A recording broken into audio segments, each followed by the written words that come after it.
the seed of change.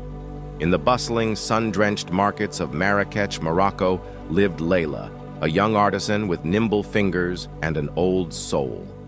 Her family had woven intricate carpets for generations, their patterns telling stories of desert winds and ancient traditions. But the dyes they used, though beautiful, were synthetic, imported from distant lands, and their vibrant hues often faded under the harsh African sun.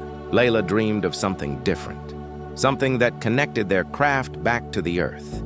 Thousands of miles away, nestled in the green, rolling hills of Oaxaca, Mexico, was Mateo.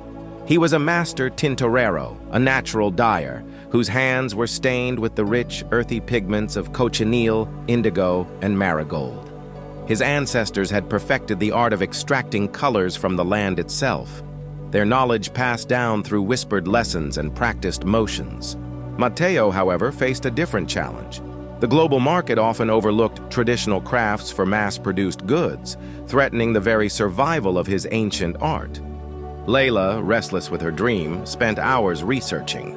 She devoured ancient texts, seeking forgotten recipes for natural dyes. One evening, deep in a dusty archive, she stumbled upon a faded diagram of a cochineal beetle, with a note mentioning its use in textiles. The tiny insect, native to the Americas, produced a breathtaking crimson.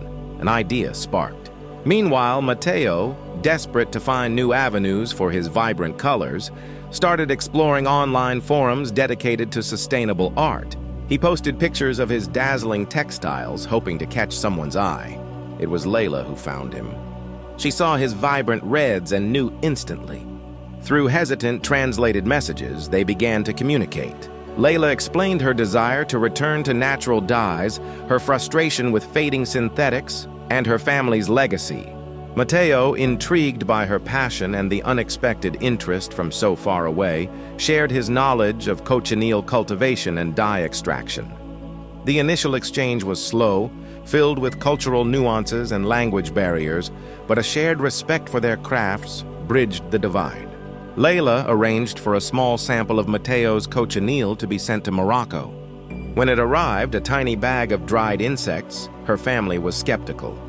But when Layla, following Mateo's careful instructions, boiled them and dipped a skein of wool, a crimson so deep and rich, so alive, emerged, it took their breath away.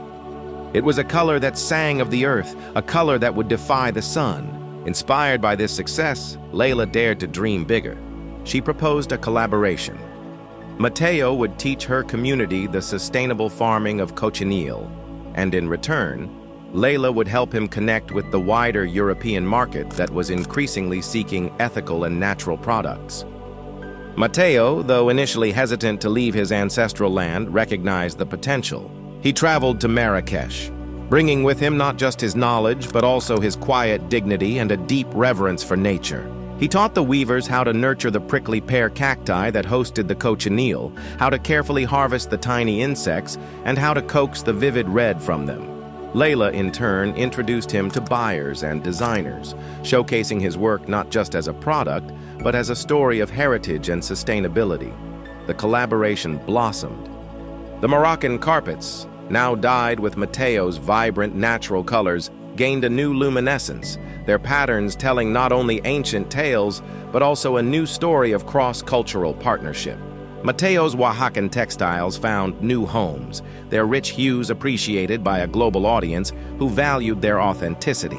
Their story became a testament to how traditional knowledge, when combined with a willingness to connect across borders, can spark innovation and create something truly beautiful. It showed that the most inspiring changes often begin with a single shared seed of an idea, nurtured by mutual respect and a desire for a better, more colorful world.